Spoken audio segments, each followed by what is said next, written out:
Voilà, alors attendez les amis, le moment est venu. Ça va toi? Ma patience. Super. T'es bien, Super. t'es cool. Je suis très bien. On doit malheureusement se confronter, Iris, je tiens à te le préciser, fais appel à tous tes neurones car voici le questionnaire diabolique d'Elena Morna. Eh oui. Non mais au début, aujourd'hui j'ai décidé d'être sympa. On va commencer par une question très facile. Vous savez que Arras a un animal pour emblème, lequel? Le lion. Le rat? Le lion? Lion. Ah, le lion. Les deux. Les deux, absolument. Eh bien effectivement, c'est les deux, mais c'est surtout du rat dont je veux vous parler. Ah bon? Oui, parce que le rat, il a longtemps été l'emblème. Vous n'aimez pas ça. C'est vrai qu'ici, on n'aime pas trop dire ça, mais c'est vrai que le rat a longtemps été l'emblème d'Arras.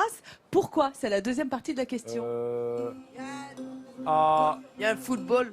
Il y a un football, mais là, c'est facile. Et parce que quoi? Il est intelligent. Parce qu'il a longtemps été l'ami des hommes, en fait. Ça a été le premier compagnon des hommes.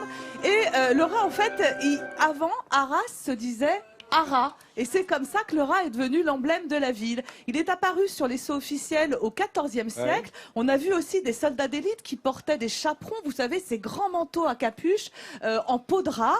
Et puis aujourd'hui, alors on en voit même des rats sur la façade de l'hôtel de ville, on voit des rats sculptés. Et aujourd'hui, c'est effectivement le club de football américain d'Arras qui s'appelle les Rats d'Arras.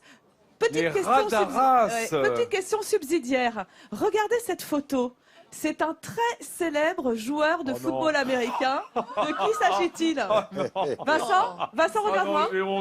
Vincent, allez, on y va. Merci.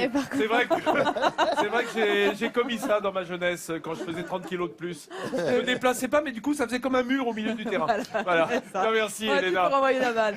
Alors, maintenant, mais moi, je suis pas du tout joueuse de football américain. Bon, la deuxième question. Alors là, on monte un peu d'un cran.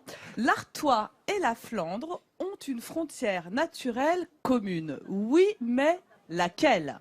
L'Artois et la Flandre ont une frontière naturelle commune. C'est une rivière, non? Ça doit être une rivière. Un fleuve, Une forêt. Son nom est très connu des cruciverbistes. La Scarpa. C'est le fleuve de Effectivement, l'Aa. Iris, là, et là aussi. C'est quoi, Iris? Fleuve de La A, effectivement. Là. Deuxième question. Pourquoi ça s'appelle la A? Alors je vais vous aider, on va faire une question à choix multiple. Réponse A. AA vient de Oh là là. La chaleur monte sur le plateau. du nom de sa source qui rend bien heureux. Ou bien AA vient du mot néerlandais qui veut dire eau. Ou bien AA vient du mot d'un mot norvégien, AA rivière, qui a été d'ailleurs baptisé ainsi par le viking Almut. Pendant que vous réfléchissez, on Almut écoute justement Berger. le groupe Rivière, souvenez-vous, années 80.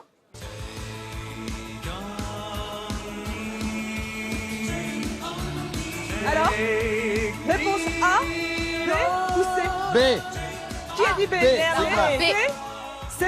Moi j'ai la A. Faut demander à Florent, c'est le viking, lui, il doit savoir. Tu sais Alors, ça, Florent, ou pas? Florent le viking, dis-moi. la C. Take on me. Voilà, il dit que La c'est C, sa avec le viking. La viking. C? Pour toi, c'est la C. Alors Bon, bah, on va donner la bonne réponse au chef du plateau, le chef de la région, Mr. Bond. Oh, James C'est Bond. effectivement c'est néerlandais. la réponse B. AA signifie tout simplement eau en néerlandais. Donc le AA prend sa source à Bourg et 89 km plus loin, il se jette dans la mer du Nord où on va cueillir ce formidable moule. Merci, Elena. Elena, Moi tu j'aime nous bien apprends la tellement de réponse, choses. la première personne a dit Ah ouais, celui ouais. qui rend bien heureux. Si, Non, j'ai dit, c'est je voulais vrai. que tu la Ah refasses. oui. Juste pour ça, je voulais que tu la refasses.